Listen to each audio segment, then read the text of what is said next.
10।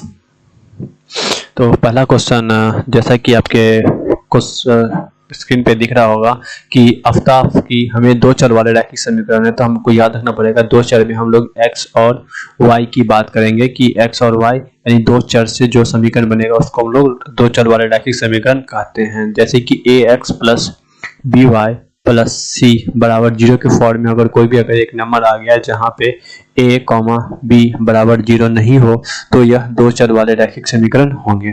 इतना हमें ध्यान रखना है, ठीक है।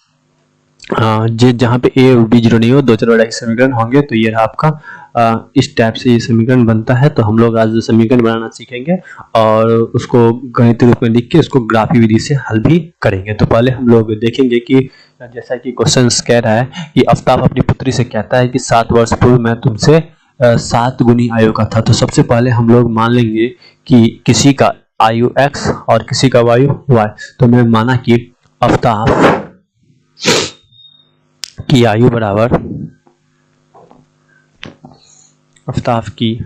आयु बराबर x वर्ष और उसकी जो पुत्री है उसकी आयु बराबर पुत्री की आयु बराबर y वर्ष हम लोग मान लेंगे, ठीक है। उसके बाद हम लोग अब चलेंगे कि अब बोल रहा है 7 वर्ष पूर्व। तो देखिए जैसे कि अभी अगर कोई बंदा अगर 10 साल का है तो वो 7 साल पहले कितने साल का होगा, 7 साल पहले 3 साल का होगा। अगर कोई अभी 15 साल का तो 7 साल पहले कितने साल का होगा, वो 8 साल का होगा, ठीक है। तो उसी प्रकार से अभी अगर कोई बंदा 8x साल का है तो वह आज से 7 साल पहले यानी 7 वर्ष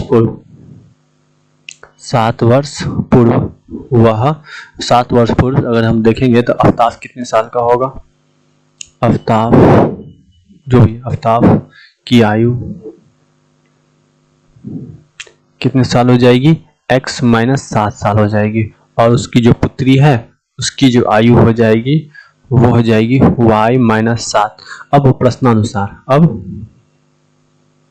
प्रश्नानुसार जैसा कि कहा जा रहा है कि 7 वर्ष पूर्व मैं तुमसे 7 गुनी आयु का था, यानी कि जो आफ्ताब है वो क्या है, 7 गुनी आयु है किससे, y माइनस 7 से। तो हम लोग लिखेंगे कि x माइनस 7 बराबर 7y माइनस 7 सत्ते 49, ठीक है।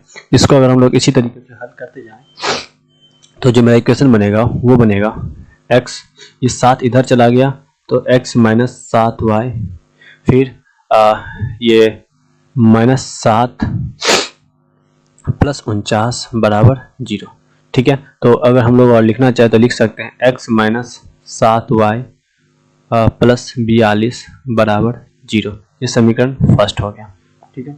अब उसी प्रकार से बोल रहा है कि अब से 3 वर्ष बाद मैं तुमसे केवल 3 गुनी आयु का रह जाऊंगा, 3 वर्ष बाद। तो हम यहाँ पे फिर से क्या करेंगे कि जो यहाँ पे मान लेंगे कि अब से 3 वर्ष बाद लिखेंगे 3 वर्ष बाद आफ्ताब कितने साल का हो जाएगा, आफ्ताब जो है वो हो जाएगा 3x प्लस 3 और उसकी जो पुत्री है वो हो जाएगी y प्लस 3 साल की, ठीक है। तो प्रश्नानुसार हम लोग बात करेंगे तो 3 गुनी आयु का, तो x प्लस 3 जो होगा वो 3 गुने y प्लस 3 हो जाएगा, यानी कि x प्लस 3 बराबर 3 को y से गुना करेंगे 3y प्लस 9, तो यानी कि x minus 3y plus 9 minus 9 plus 3 बराबर 0, ठीक है।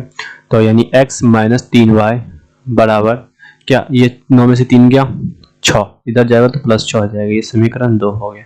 तो मेरा समीकरण फर्स्ट निकला है, ये समीकरण 1 तो निकला है ये। तो ये रहा मेरा फर्स्ट समीकरण, ये रहा मेरा फर्स्ट समीकरण और उधर रहा समीकरण 2।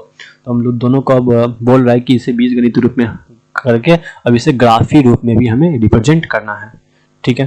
तो ग्राफी रूप में रिप्रेजेंट करने के लिए मेरे को एक पेज ऐड करना पड़ेगा, तो प्लीज, ठीक है। समीकरण 1 था हम लोगों का 7x minus 7y minus plus 42 बराबर 0।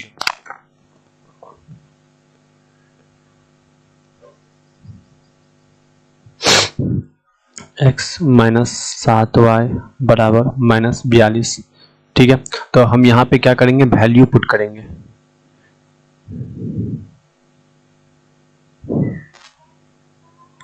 ये x रहा, ये y रहा, ठीक है।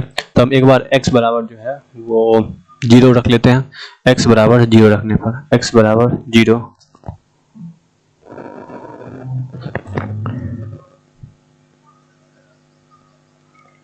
x बराबर 0 रखने पर जब हम लोग x बराबर 0 रखेंगे तो हो जाएगा 0 माइनस 7y बराबर माइनस 42।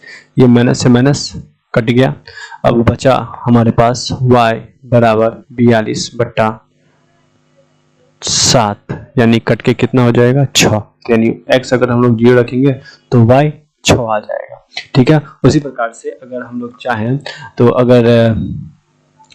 अगर हम लोग जो है सो x बराबर अगर हम लोग 7 रख लें, x बराबर 7 रखने पर x बराबर अगर हम लोग 7 रखेंगे तो हम लोग का जो है वो आंसर आ जाएगा कि 7 माइनस 7y बराबर माइनस 42। तो माइनस 7y बराबर माइनस 42 माइनस 7, यानी माइनस 7y बराबर माइनस 49, माइनस माइनस कट गया, y बराबर हुआ 49 बट्टा 7, यानी कि 7, ठीक है। तो y बराबर रहा 7 और x बराबर रहा 7, ठीक है। तो ये रहा मेरा पहला दूसरा समीकरण। दूसरा समीकरण है कि x माइनस 3y बराबर 6। हम यहाँ पे सॉल्व करेंगे x minus 3y, x minus 3y बराबर 6। तो हम यहाँ पे एक ग्राफ बना लेते हैं।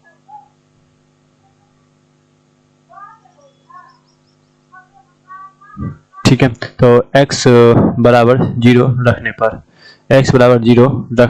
पर क्या हो जाएगा कि 0 माइनस 3y बराबर 6, तो माइनस 3y बराबर 6, तो y बराबर हो जाएगा 6 बट्टा माइनस 3, कट के हो गया माइनस 2, यानी अगर हम लोग x 0 रखते हैं तो ये हमारा माइनस 2 आएगा, ठीक है।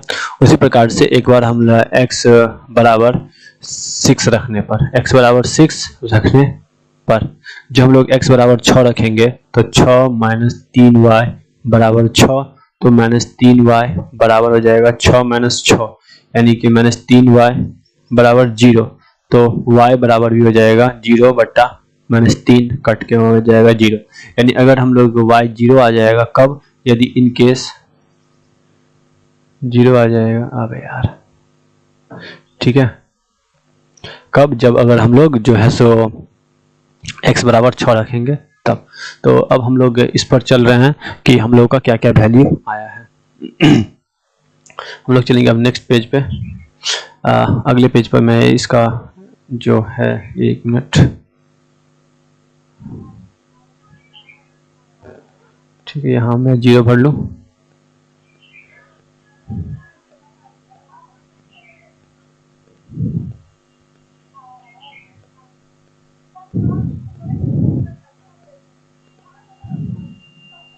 अबे यार ये क्या हो रहा है, 0 आ जाएगा,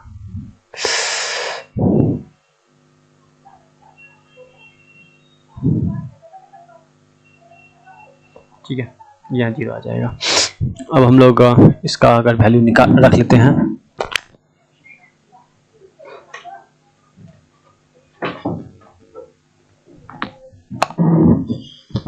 एक मिनट, यहाँ पे हम लोगों ने सबसे पहला समीकरण का x का वैल्यू आया है 0, 6, y का वैल्यू आया है -2, 0, ठीक है। ठीक है, चलिए, पहले समीकरण में हम लोगों ने निकाला था कि x बराबर 0, y बराबर 7, y बराबर हम लोग निकाला 6 और 7, ठीक है। अब हम लोग चलेंगे दूसरे समीकरण, अब हम लोग चलेंगे इस पर। अब यहाँ पे हम क्या करेंगे, ग्राफ सेट करेंगे। मैं दो डिफरेंट कलर, एक रेड यूज कर लेता हूँ।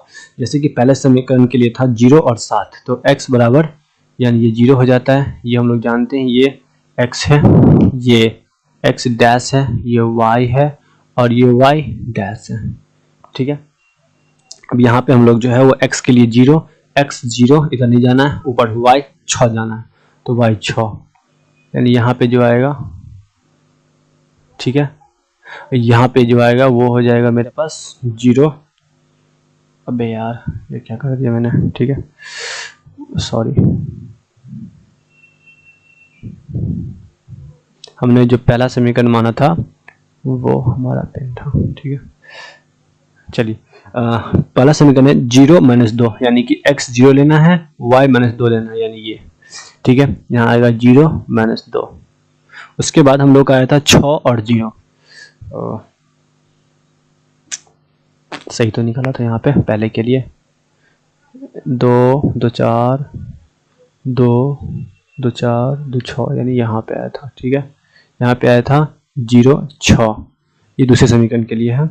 हम लोग फिर उसके बाद 7 7 था, 7 और 7, यानी 7 ये रहा 7, और ऊपर में ये रहा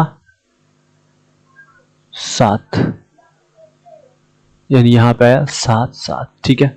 उसी प्रकार से दूसरे समीकरण के लिए 6 0, x 6 y 0, x 2 2 4 2 6, यानी x 6 y 0, ठीक है। अगर हम लोग लाइन खींचेंगे तो इसके लिए जो लाइन जाएगा वो इस तरीके से जाएगा, ऊपर जाते जाएगा। उसी प्रकार से इसके लिए अगर लाइन खींचेंगे 0 - 2 सत्यानाश 6 0, ठीक है। इसके बाद इसके लाइन खींचेंगे तो 0 6 7 7 0 6 7 7। अगर ऐसे करके जाते जाएंगे तो ये आपस में कहीं पे कटेगा, और जो हमारा वैल्यू आएगा वो अगर हम लोग निकालना चाहे तो हम लोग निकाल सकते हैं कि कितना हमारा वैल्यू है, ठीक है। तो इस तरीके से आपका ग्राफिकल रिप्रेजेंट हो जाएगा। इसका आंसर मैं निकाल के जल्दी बता दे रहा हूँ आपको अगले पेज।